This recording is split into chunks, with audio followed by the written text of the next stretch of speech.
Shalom dan selamat pagi. Puji nama Tuhan. Pagi yang penuh sukacita, mari kita datang bersama-sama menghampiri tata Allah yang luar biasa. Kita mau bawa pujian penyembahan kita di hadapan Tuhan. Karena Dia Allah yang setia, tangannya tak kurang panjang untuk menolong setiap kita. Haleluya Tuhan, kami bersyukur buat pagi hari ini. Ini Tuhan penyembahan kami. Kami rindu Kau disukakan atas penyembahan-penyembahan kami Tuhan. Tangan Tuhan tak kurang panjang untuk selalu menolong hidupku. Telinganya tak kurang tajam untuk mendengar seruan hatiku.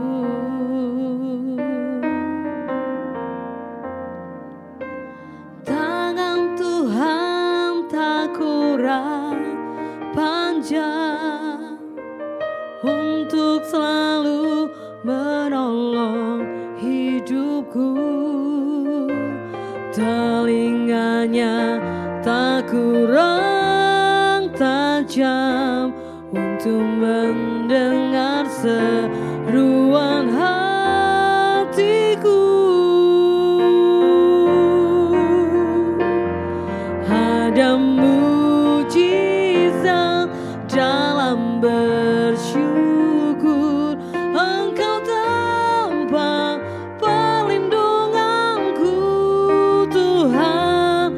Imanku tetap teguh dalam-Mu, ku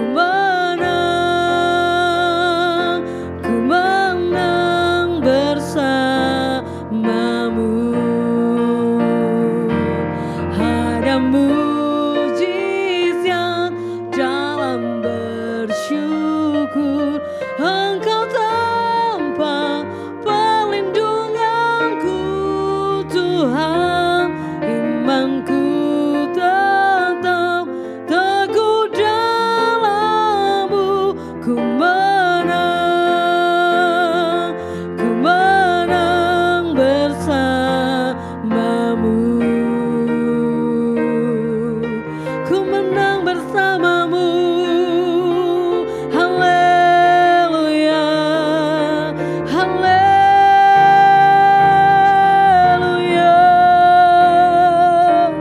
haleluya. Bersama-Mu Tuhan, kami lebih dari pemenang.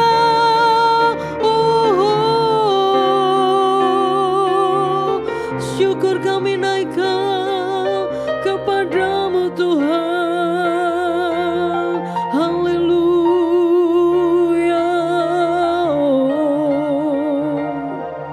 Allah yang setia, Allah yang dahsyat Engkau Tuhan. Terima kasih. Syukur kami naikkan kepadamu.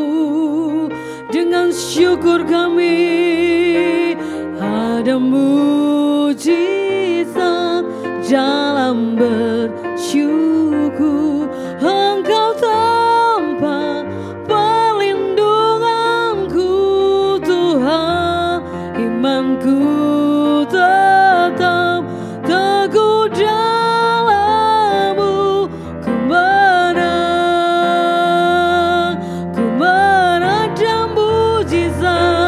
ada mujizat dalam bersyukur, Engkau tampak perlindunganku Tuhan. Imanku tetap teguh dalam-Mu, ku menang bersama-Mu. Ku menang bersama-Mu. Benar Tuhan. Terima kasih Tuhan bahwa kami menang bersamamu Tuhan.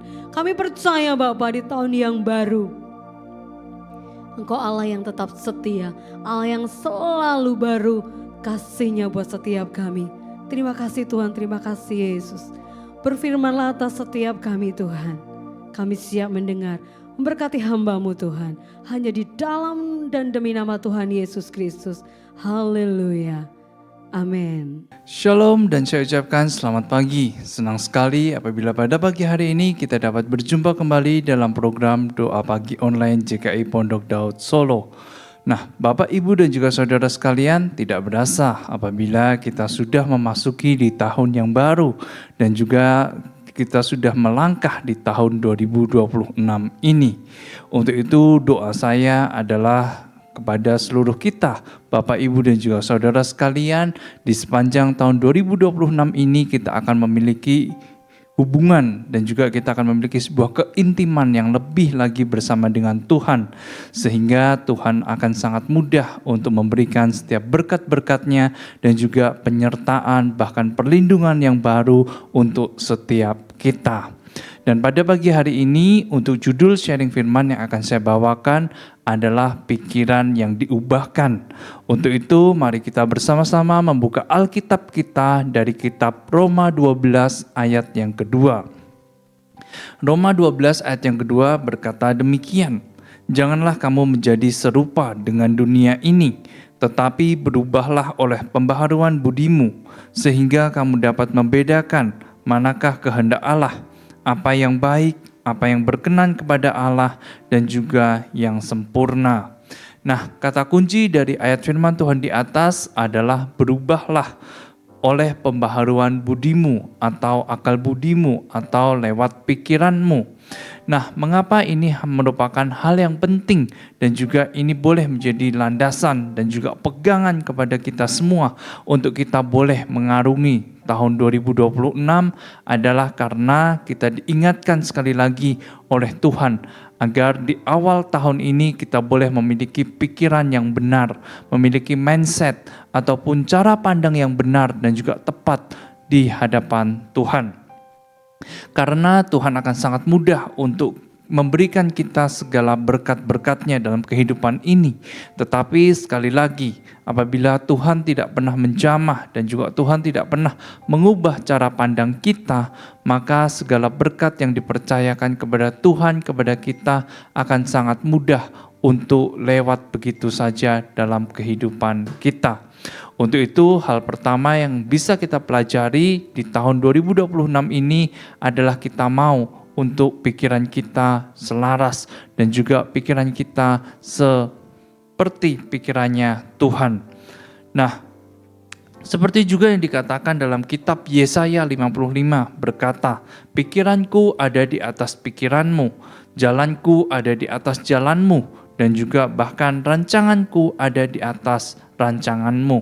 Nah, dari sini kita juga belajar apabila kita memiliki pikiran yang selaras, memiliki sudut pandang dan juga mindset yang benar di hadapan Tuhan, maka kita juga akan menerima setiap perkenanan dan juga setiap kebaikan-kebaikan Tuhan itu akan nyata dalam setiap kehidupan kita. Nah, Bapak, Ibu, dan juga saudara sekalian, di pagi hari ini kita akan rindu untuk kita boleh belajar dari seorang anak muda ataupun tokoh muda yang ada di dalam Alkitab kita. Di mana anak muda ini adalah seorang anak yang memiliki pribadi yang biasa-biasa saja. Dia juga cenderung pemalu dan juga dia minderan, Bapak Ibu semuanya. Tetapi ketika dia berbicara kepada Tuhan dan juga dia mengalami Tuhan dalam hidupnya, maka Tuhan ubahkan hidupnya menjadi sesuatu yang luar biasa. Dan juga dia bisa menjadi seorang nabi yang berkenan dan juga seorang nabi yang mana dia mau taat dan setia terhadap setiap perintah Tuhan. Untuk itu pada pagi hari ini kita mau belajar dari seorang pribadi yang bernama Yeremia. Nah, kitab Tuhan diambil dari Yeremia 1 ayat yang keempat sampai dengan ke-8. Judul perikopnya adalah Yeremia dipanggil dan juga diutus. Firman Tuhan datang kepadaku, bunyinya, Sebelum aku membentuk engkau dalam rahim ibumu, aku telah mengenal engkau. Dan sebelum engkau keluar dari kandungan, aku telah menguduskan engkau. Aku telah menetapkan engkau menjadi nabi bagi bangsa-bangsa. Maka aku menjawab, "Ah Tuhan Allah, sesungguhnya aku tidak pandai berbicara, sebab aku ini masih muda." Tetapi Tuhan berfirman kepadaku, "Janganlah katakan, aku ini masih muda. Tetapi kepada siapapun engkau kuutus, haruslah engkau pergi. Dan apapun yang kuperintahkan kepadamu, haruslah kau sampaikan. Janganlah takut kepada mereka, sebab aku menyertai engkau untuk melepaskan engkau." Demikianlah firman Tuhan. Bapak, Ibu, dan juga saudara yang terkasih dalam Tuhan, kita tahu Yeremia pada saat itu masih di usia yang sangat muda, di mana Alkitab mencatat berkisar antara umur atau usia 17 sampai dengan 20 tahun ketika Yeremia mendapati ia dipanggil menjadi seorang nabi. Dan pada saat itu posisi ataupun panggilan sebagai seorang nabi bukanlah hal yang bisa untuk dimainkan, ataupun itu adalah hal yang serius, di mana untuk kita boleh menjadi seorang nabi, kita harus benar-benar layak, dan juga kita boleh benar-benar mengalami Tuhan dalam hidup kita. Dan pada saat itu usia ataupun umur seorang nabi rata-rata sudah dewasa, ataupun sudah menginjak usia tua. Dan kita semua juga tahu apabila Yeremia dipanggil untuk menjadi seorang nabi, bukanlah untuk dia boleh mengabarkan tentang berita ataupun kabar baik, melainkan Yeremia dipanggil menjadi seorang nabi untuk dia boleh mengabarkan tentang penghakiman Tuhan untuk bangsa Israel, di mana Tuhan berbicara kepada Yeremia pada saat itu apabila Yeremia diminta untuk berbicara kepada bangsa Israel untuk mereka boleh segera bertobat dan juga kembali kepada jalannya Tuhan. Apabila tidak, maka akan ada sebuah penghakiman ataupun hukuman yang diberikan oleh Tuhan terhadap bangsa Israel.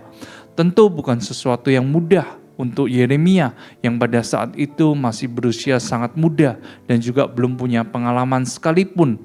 Dan ia harus menyampaikan berita tentang penghakiman Tuhan kepada bangsa Israel. Yeremia pun sempat kecil hati, dia juga sempat ciut hati seperti yang dikatakan di ayat yang ke-6 tadi.